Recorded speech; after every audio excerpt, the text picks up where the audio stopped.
Good day, and welcome to TD Physics. Thank you for joining me. Today we're going to look at projectile motion, not horizontally launched, round 2 Vimy edition. A couple years back, I had the privilege of going to Vimy Ridge in France, bringing a few wonderful people with me.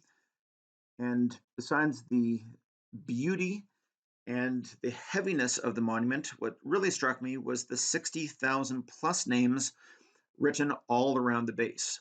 Soldiers who paid the ultimate sacrifice, but we don't know where they're buried. So this is their memorial. There are two names on there that I'd like to tell stories about today. A William Gordon, military medal, that's what MM stands for, and Frank Desautels. One a sergeant, one a private, both at Vimy, and I look forward to sharing that story. But first, a Vickers machine gun and Canadians' use of it as artillery for the first time in 1917. Listen to this.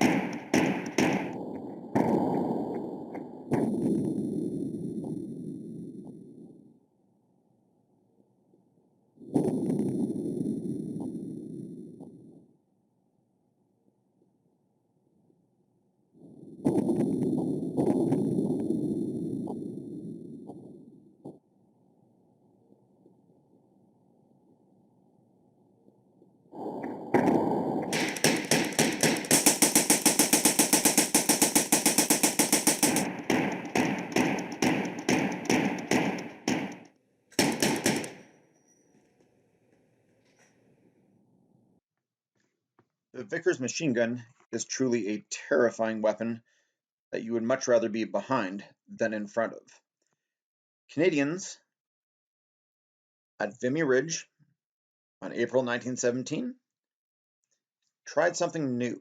Instead of just having a number of artillery pieces that launched shells in front of their infantry walking up, and they did walk up Vimy Ridge, they also added machine guns. At Vimy Ridge, at that time, they had a whole host of different guns. In addition to their 980 or so field guns, they also had 150 of these Vickers heavy machine guns. In addition to that, they also had some Lewis light machine guns. So these things could fire off 303 rounds, same as the Lee Enfield rifles, but a lot faster, as you can tell. So we're going to do a hypothetical problem in terms of, would something be hit if we launched under certain circumstances? And we'll just give it a historical context here for physics. Okay, so these things couldn't hit anything at 4 kilometers that you were aiming at, but it's a machine gun. You don't necessarily have to get it dead on, you just have to get it in the area. And so they had an effective range where they could still cause damage of approximately 4 kilometers or 4,000 meters. And Vimy, depending on where you're shooting from exactly, it's not a perfect level playing field, but Vimy rises up approximately somewhere in the ballpark of 20 meters above it, which doesn't sound like very much until you have to walk up it under an artillery barrage. So if they shot their guns at 10 degrees above the horizontal, we need to solve these similar to our previous problems. We need to break our initial velocities into horizontal and vertical components before we can consider their motion in the vertical and horizontal directions. So let's do that. If these things could shoot at approximately 745 meters per second, remember, these things could fire for hours on end as long as they were cooled and or had their barrels exchanged. One of these apparently was fired 1 million times and did not jam. It was loved by soldiers because it was reliable. Your velocity in the y or vertical component right here would be found using sine of our angle. And remember that I've arbitrarily chosen 10 degrees. It would be sine of 10 degrees times 745 And our horizontal velocity, or Vx, is going to be cos of 10 degrees times 745. Working with both of these numbers, we punch that into our calculator, and we find that in our x direction, 10 degrees isn't very different, so we'll find that 734 meters per second is how fast it's going horizontally. And 10 degrees, if we use the sine of that, we should come up with a number of 129 meters per second.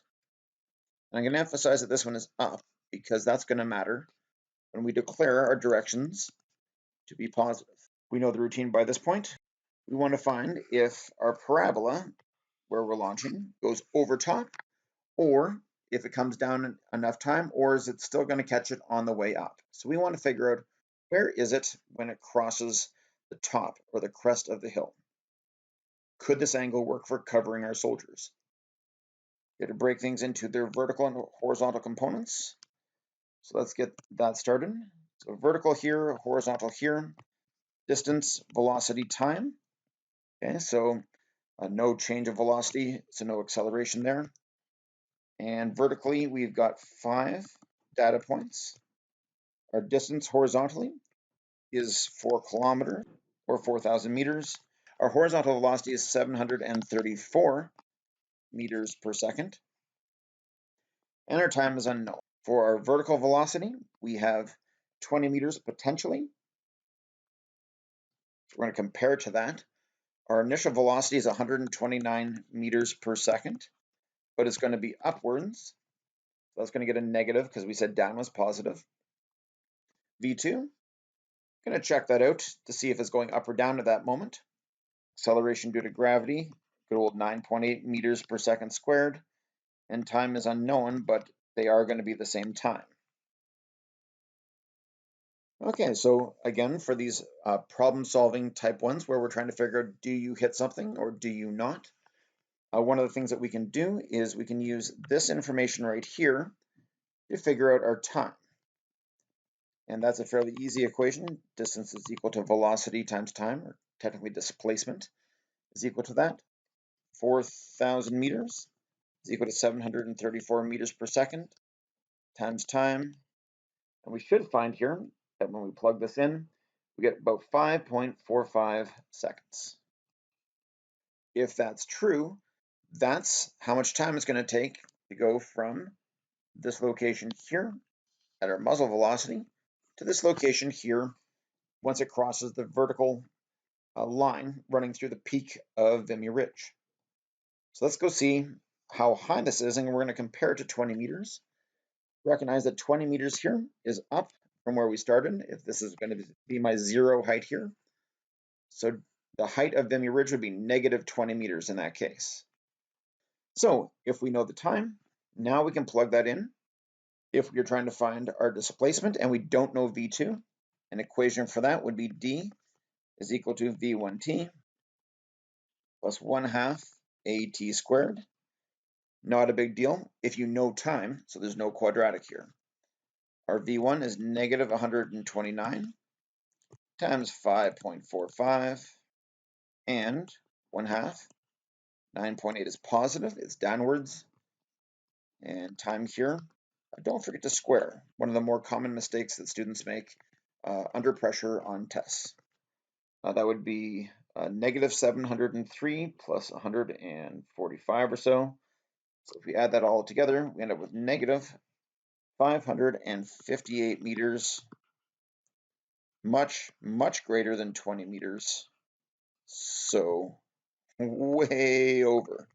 Yeah, so maybe this is going to take out some planes flying overhead. Didn't want to do it too much. Billy Bishop, the famous Canadian flying ace, was flying over top of Vimy Ridge while he watched the Canadians literally walking up Vimy Ridge. And he said it was surreal to watch how casual the Canadian soldiers seemed to be in spite of all the maelstrom of lead flying around them. Okay, so that seems to be way over. I'm going to just do a quick double check to see if it's come up and it's coming back down or if it's still going up. And so I'm just going to check that real quick. If I want to do that check, but I don't want to use my displacement in case I made a mistake somehow. Remember that we've got an equation. A is equal to V2 minus V1 over time. And so if I plug my values in there, 9.8 is equal to V2. I'm trying to figure out what that is. V1, so this is a negative of a negative. And our time is 5.45. So this is just for curiosity. Is this thing going up or down? So this would come up. Okay, so that's now 9.8 times 5.45. If we do that, we should get somewhere in the ballpark of 53. And remember that our 129 over here is negative, so that's a negative of a negative. So that becomes positive, right? Negative times negative is positive. But then it comes to the other side, and as a result, it becomes negative again. So my V2 is still going up, negative 76 meters per second. Not as quickly as it used to be. It makes sense. Gravity's acting on it. But this means that it's still up. So there's not even a chance that this is going to come down and hit somebody. We've got our machine gunners aiming way, way too high. So that's another way of using projectile motion, not horizontally launched. If we give you a target, sometimes you can use that, figure out what your time is, and as long as you've got time, then these problems are quite simple. Okay, so conclusion. So your conclusion, that's your time. Therefore, the distance is too high, or the displacement is too high. Too high and still going up. Aim lower. Okay, to a story about a couple of incredible soldiers. Frank Desautels is a Quebecer, and he had a difficult time in the army. Private Desautels is the reason that I know that the plural of court martial is courts martial, because he had a lot of brushes with the law. Already, about a year before Vimy, he joined the 59th Battalion, and he basically told an NCO to go. He used obscene language, and so he got 14 days in the brig. And then apparently he was not quite present for roll call, and was quite hammered in the process. And then he did something spectacularly dumb. It appears that he punched his commanding officer. That is generally considered a no-no in the military. And so he gets sentenced to a long time of hard labor. 112 days is what he's going for, except they give him an offer. We know that you punched your commanding officer, a certain Corporal William Gordon, but if you go overseas and join the 21st Battalion, let's see, we're coming up towards the end of 1916 now, you can go. At the risk of giving away all the secrets here, the next line that we see is on the day of Vimy Ridge. He's killed in action. Now, the story of our other soldier happens to be that same William Gordon.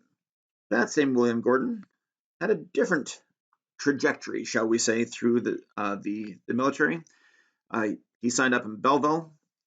He was born in Liverpool, and they got to England similar times, except instead of getting busted for drunkenness and cussing out officers, he was appointed to be Lance Corporal. It's a small promotion.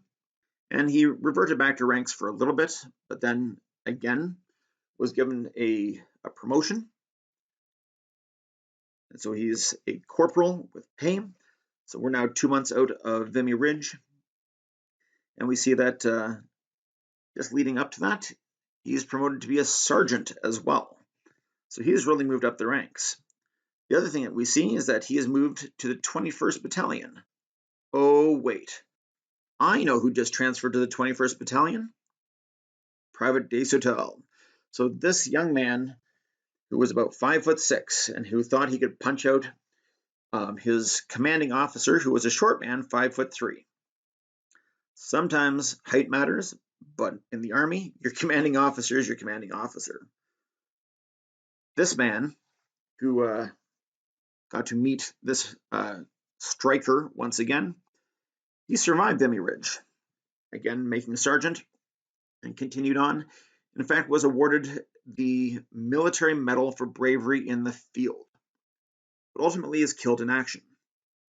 In our last video, we talked about a pretty important day in Canadian history, the 15th of August of 1917, just a few months after Vimy, and that was the Battle for Hill 70.